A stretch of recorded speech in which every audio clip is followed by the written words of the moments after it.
اللہ الرحمن الرحیم الصلاۃ والسلام علیک یا سیدی یا رسول اللہ وعلی آلک واصحابک یا سیدی یا نبی اللہ رب اشرح لی صدری ویسر لی امری واحلل عقدۃ من لسانی یفقهوا قولی واجعل لی وزیرا من اہلی رب زدنی علما رب زدنی علما رب زدنی علما رب یسر ولا تعسر وتمم بالخیر وبک نستعین اللهم اجرنی فی مصیبتی واخلف لی منها اللهم صل علی سیدنا و مولانا محمد وعلی آلہ وصحبہ وبارک وسلم۔ جامعہ دختران اسلام کی ترجمہ القرآن کورس میں آپ سب کو خوش آمدید ہے۔ اللہ تعالیٰ کا کروڑ دفعہ شکر اور احسان ہے کہ ہم نے سیاقولو کا نصف کر لیا ہے۔ الحمدللہ الحمدللہ، استقامت ہی کرامت ہے۔ یہ اللہ کا فضل ہوا ہے کہ اس نے ہمیں اس کی توفیق عطا فرما دی ہے۔ آپ سب کا شکریہ ادا کروں گی کہ آپ سب کی وجہ سے میں یہاں بیٹھتی ہوں اور اس کو پڑھتی ہوں، سناتی ہوں، اور آپ سب سنتے ہیں۔ ہم سب ایک دوسرے کے لیے ذریعہ بن گئے۔ اس تعلق جو ہم نے اللہ کے لیے اختیار کیا ہے اس کو قائم اور دائم رکھے اور اسے مضبوطی عطا فرمائے کہ اللہ ہی کے لیے دوستیاں ہوں اور اللہ ہی کے لیے دشمنیاں ہوں۔ اللہ تعالیٰ اپنی بارگاہ میں قبول و منظور فرمائے۔ آج ہم نے آیت نمبر سورہ بقرہ کی 203 سٹارٹ کرنی ہے۔ اعوذ باللہ من الشیطان الرجیم، بسم اللہ الرحمن الرحیم۔ واذکروا اللہ فی ایام معدودات۔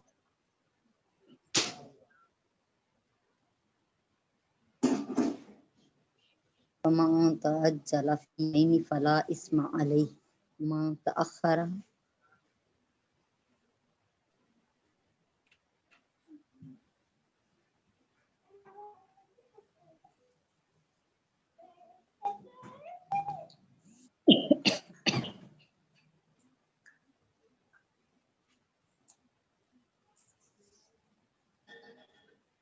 ومن تأخر فلا اثم علیہ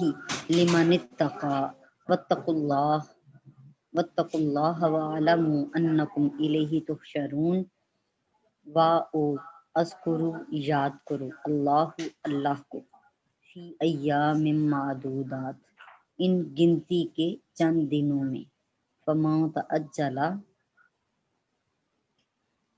گنتی کے چند دنوں سے مراد حج کے دن۔ فمن تعجل، پس جو جلدی چلا گیا، فی یومین، 2 دن میں، فلا اثم علیہ، پس اس پر بھی کچھ گناہ نہیں۔ ومن تأخر، اور جس نے تاخیر کی یا جو رک گیا، پس فلا اثم علیہ لمن اتقى، پس اس پر بھی کچھ گناہ نہیں، یہ اس کے لیے ہے جو ڈرتا رہا۔ واتقوا اللہ، اور اللہ ہی سے ڈرتے رہو۔ واعلموا انکم الیہ تحشرون، اور جان جاؤ کہ بے شک تم اسی طرف اکٹھے کیے جاؤ گے۔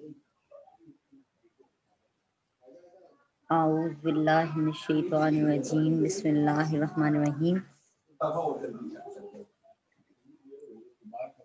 کیونکہ زمانہ جاہلیت میں لوگ حج کی عبادت سے فارغ ہو کر اپنے آباء و اجداد کی بڑائی بیان کرتے تھے، تو یہاں پہ اللہ پاک نے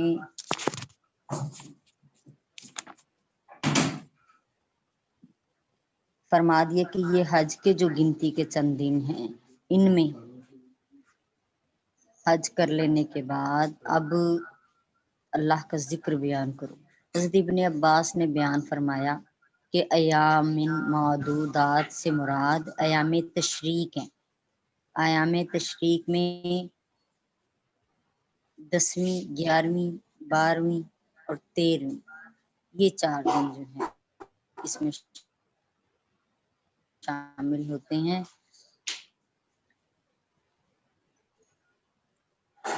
اس آیت میں یہ حکم دیا گیا کہ آیات میں یہ کیا ہے جی؟ اللہ اکبر، اللہ اکبر، لا الہ، اس کا ایک بار پڑھنا واجب ہے۔ جن دنوں میں حج تھا ہم نے اس کے بارے میں آپ کو بتایا بھی تھا، شاید ایک ویڈیو بھی شیئر کی تھی کسی مفتی صاحب کی، جنہوں نے اس کے بارے میں بتایا تھا کہ یوم عرفہ سے لے کر اور 13ویں کی عصر تک ہر نماز، فرض نماز کے بعد یہ ایک مرتبہ پڑھنا واجب ہے۔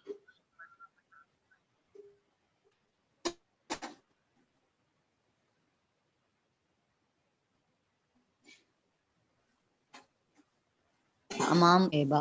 روایت فرماتے ہیں، حضرت علی رضی اللہ تعالی عنہ کا قول ہے کہ یوم عرفہ کی صبح سے لے کر پھر ایام تشریق کی عصر تک تکبیرات پڑھے، یعنی یوم عرفہ کی صبح سے لے کر، یعنی 9ویں ذی الحج سے لے کر قربانی کے پہلے دن کی،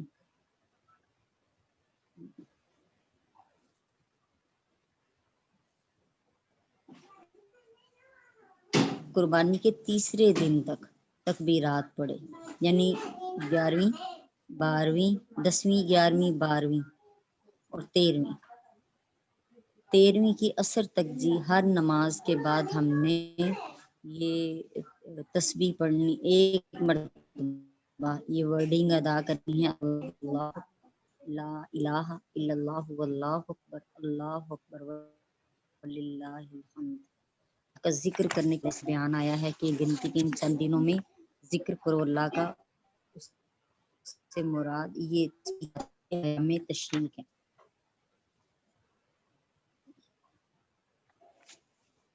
اللہ تعالیٰ فرماتے ہیں کہ جس نے ان 2 دنوں میں روانگی جلدی کی تو اس پر بھی کوئی حرج نہیں، اور جس نے دیر کی یعنی تاخیر کی اس پر بھی کوئی حرج نہیں۔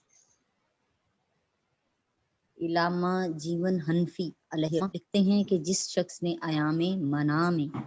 عجلت کی یعنی جلدی کی اور تیسرے دن 13 ذی الحج کی رمی تک نہ ٹھہرا تو یوم النحر کے بعد صرف 2 دن یعنی 11ویں اور 12ویں ذی الحج کی رمی پر ہی اکتفا کیا تو اس پر کوئی گناہ نہیں، اور جو شخص ان 2 دنوں یعنی 11 اور 12 ذی الحج کے بعد بھی ٹھہرا رہا یہاں تک کہ تیسرے دن 13 ذی الحج کی رمی بھی کر لی تو اس پر کوئی گناہ نہیں ہے۔ اگر حاجی منع سے جلدی مکہ روانہ ہونا چاہتا ہے تو وہ 12 ذی الحج کی رمی کے بعد جا سکتا ہے، اگر وہ چوتھے دن یعنی 13 ذی الحج تینوں جمرات کی رمی کرنا چاہتا ہے تو رک کر سکتا ہے۔ تو اللہ تعالیٰ یہاں پہ یہ فرما رہے ہیں کہ جو یوم نحر یعنی 10ویں کے بعد 2 دن 11 اور 12 ذی الحج کو رمی کر کے واپس جلدی کرے تو اس پر بھی کوئی گناہ نہیں، اور جو 13ویں کو رک جائے دیر کرے یعنی اس پر بھی کوئی گناہ نہیں، اس حاجی کو بھی اس کی رخصت ہے۔ افضل یہ ہے کہ حاجی 13 ذی الحج تک قیام کرے، کیونکہ نبی کریم علیہ السلام نے 13 ذی الحج تک اپنی روانگی کو مؤخر فرمایا، پھر یہاں تک کہ چوتھے دن آپ نے رمی فرمائی، یہ ان کے الفاظ ہیں، اور امام ابو حنیفہ رحمۃ اللہ علیہ سے بھی یہی مذکور ہے کہ حاجی کے لیے چوتھے دن بغیر رمی کے طلوع فجر سے پہلے جانا جو ہے وہ جائز ہے، اور اگر طلوع فجر ہو جائے تو پھر چوتھے دن کی رمی کے بغیر نہ جائے۔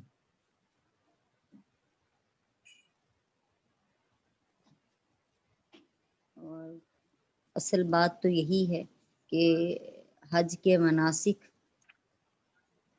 تھیوری تو سمجھ لیں لیکن اصل پریکٹس کے بعد ہی پریکٹیکلی اس کو کریں تو اس کی صحیح سمجھ اور بوجھ ہے اور صحیح ان چیزوں کا پتہ چلتا ہے۔ اللہ تعالیٰ نے یہ مناسک حج اس لیے بنائے ہیں تاکہ بنو آدم کے گناہوں کا کفارہ ہو جائیں۔ امام بہقی نے شعب الایمان میں روایت فرمایا ہے کہ کہ حسن بصری سے پوچھا گیا کہ لوگ کہتے ہیں کہ حج کرنے والا بخش دیا جاتا ہے۔ انہوں نے کہا کہ بشرط یہ کہ وہ ان گناہوں کو ترک کر دے جن کو پہلے کیا کرتا تھا۔ امام اصبہانی نے ترغیب میں روایت کیا ہے کہ ابراہیم نے کہا کہ حجاج کے گناہوں میں آلودہ ہونے سے پہلے ان سے مصافحہ کر لو، یعنی ہاتھ ملا لو، اس کی برکت ہے۔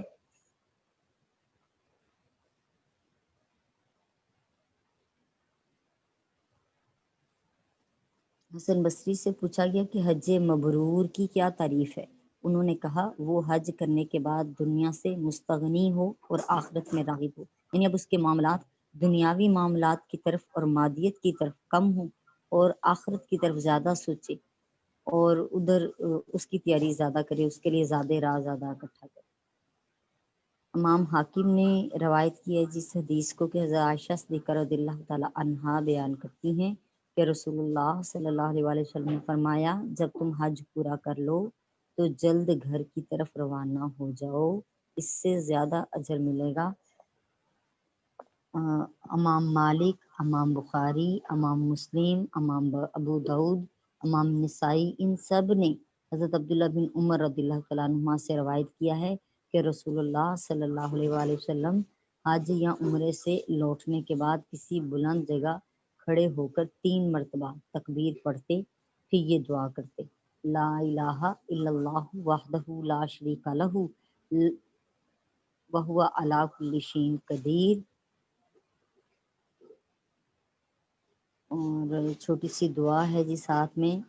آئیونا تائیونا عابدونا ساجدونا لربنا حامدونا صدق اللہ وعدہ ونصر عبدہ وہزم الاحزاب وحدہ۔ اس کے بعد جی نبی کریم علیہ السلام کی بارگاہ میں عرض کرنے کی بات ہے، ان کے مدینہ پاک سے حاضری دے کر آنے کی بات کی جا رہی ہے یہاں پہ کہ میں حضرت ابن عمر رضی اللہ تعالیٰ عنہ سے روایت کرتا ہوں، امام ابن حبان جو ہیں، کہ نبی کریم علیہ السلام فرمایا جس نے حج کیا اور میری زیارت نہیں کی اس نے مجھ سے بے وفائی کی۔ امام سعید بن منصور، امام ابو یعلا، امام طبرانی، امام بہقی، امام ابن عساکر نے حضرت ابن عمر رضی اللہ تعالیٰ عنہ سے روایت کی ہے کہ نبی کریم علیہ السلام نے فرمایا جس نے حج کیا اور میری وفات کے بعد میری قبر کی زیارت کی گویا اس نے میری حیات میں میری زیارت۔ سبحان اللہ۔ اسی طرح دیگر امام جو ہیں بیان کر رہے ہیں، حضرت ابن عمر رضی اللہ تعالیٰ عنہ سے روایت ہے کہ نبی کریم علیہ السلام نے فرمایا جس نے میری قبر کی زیارت کی اس کے لیے میری شفاعت واجب ہو گئی۔ ایک اور حدیث پاک ہے، امام طبرانی حضرت ابن عمر سے روایت فرما رہے ہیں کہ رسول اللہ صلی اللہ علیہ وسلم نے فرمایا جو شخص بغیر کسی اور کام کے صرف میری زیارت کے لیے آیا مجھ پر واجب ہے کہ میں قیامت کے دن اس کی شفاعت کروں۔ سبحان اللہ و بحمدہ، سبحان اللہ العظیم۔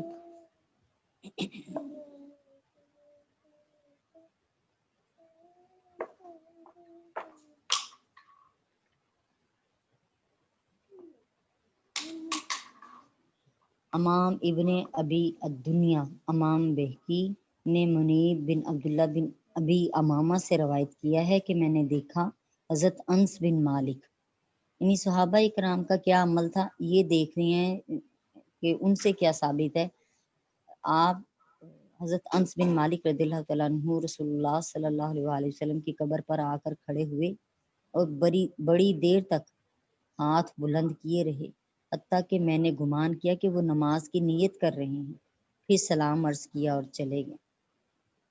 یعنی یوں با ادب حاضری نبی کریم علیہ السلام کی بارگاہ میں دیتے تھے۔ امام بہقی نے ہی ایک اور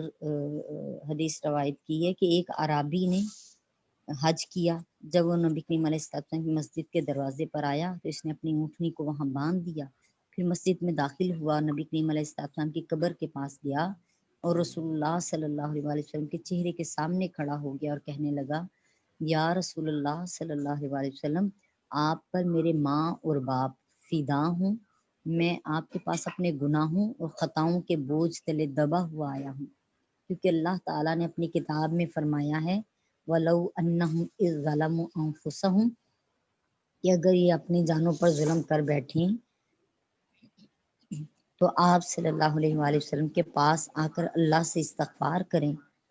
اور رسول اللہ صلی اللہ علیہ وآلہ وسلم بھی ان کی شفاعت کر دیں تو وہ اللہ تعالیٰ کو بخشنے والا مہربان پائیں گے۔ اور میں گناہوں سے بوجھل ہو کر آپ کے پاس آیا ہوں، آپ اپنے رب کے حضور میری شفاعت کریں تو وہ میرے گناہوں کو بخش دے اور آپ کی شفاعت کو قبول فرمائے، آمین اللہم آمین۔ اللہ تعالیٰ ہمیں بادب حاضری مکہ کی اور مدینہ کی عطا فرما دے اور ہمارے نصیبوں میں بھی حج کی سعادت عطا فرمائے۔ اگلی صورت شروع کرتے ہیں جی۔ اعوذ باللہ من الشیطان الرجیم، بسم اللہ الرحمن الرحیم۔ 204 ہے۔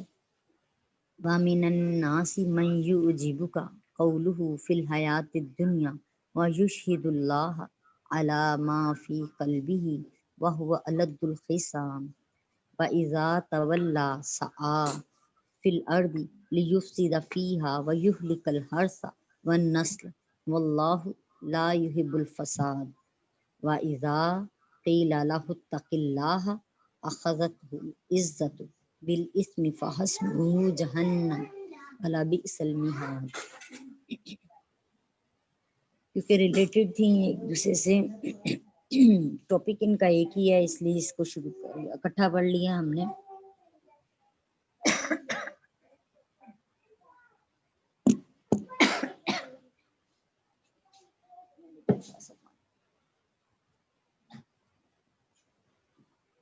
وَمِنَ النَّاسِ اور لوگوں میں سے مَن یُعْجِبُکَ جو تمہیں بھلی معلوم ہوں قولہ ان کی بات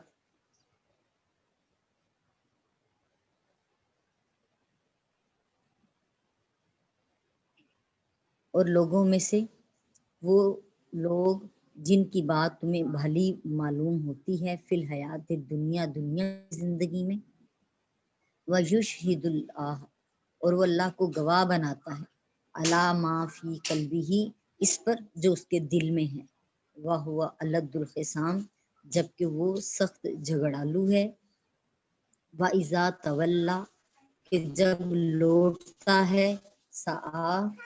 تو دوڑتا پھرتا ہے فی الارض زمین میں لیفسدا تاکہ فساد کرے فیہا اس میں ویہلکا اور تباہ کر دے ہرسا کھیتی کو والنسل اور نسلوں کو واللہ لا یحب الفساد اور اللہ تعالیٰ تو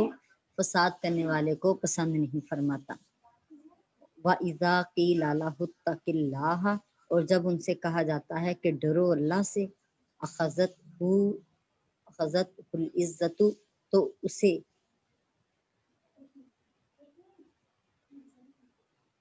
اس کا غرور اکساتا ہے بالاسم گناہ پر فحسبہ پس کافی ہے جہنم جہنم والا بئس المہاد اور برا ہی ٹھکانہ ہے۔ اعوذ باللہ من الشیطان الرجیم بسم اللہ الرحمن الرحیم۔ اور کوئی شخص تو ایسا ہے جس کی گفتگو دنیا کی زندگی میں تم کو دلکش معلوم ہوتی ہے اور وہ اپنی ما فی الضمیر پر اللہ تعالیٰ کو گواہ بناتا ہے حالانکہ وہ سخت جھگڑالو ہے۔ آیات حج میں اللہ تعالیٰ نے اس شخص کا بیان فرمایا تھا جو صرف دنیا میں رغبت کرتا ہے اور صرف دنیا کے حصول کی دعائیں کرتا ہے، اور اس شخص کا ذکر فرمایا جو دنیا اور آخرت دونوں میں رغبت کرتا ہے، دونوں کے لیے دعائیں کرتا ہے۔ یہاں پہ اب ایسے ایک شخص کا ذکر کیا جا رہا ہے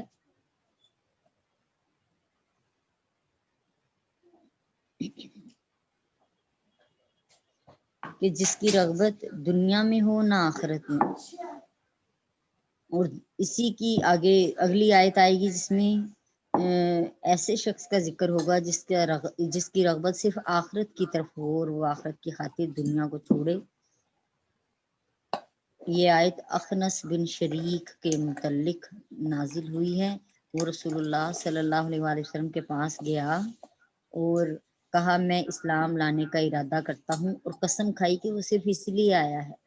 پھر جب آپ کے پاس سے اٹھا تو باہر جا کر مسلمانوں کے مالوں کو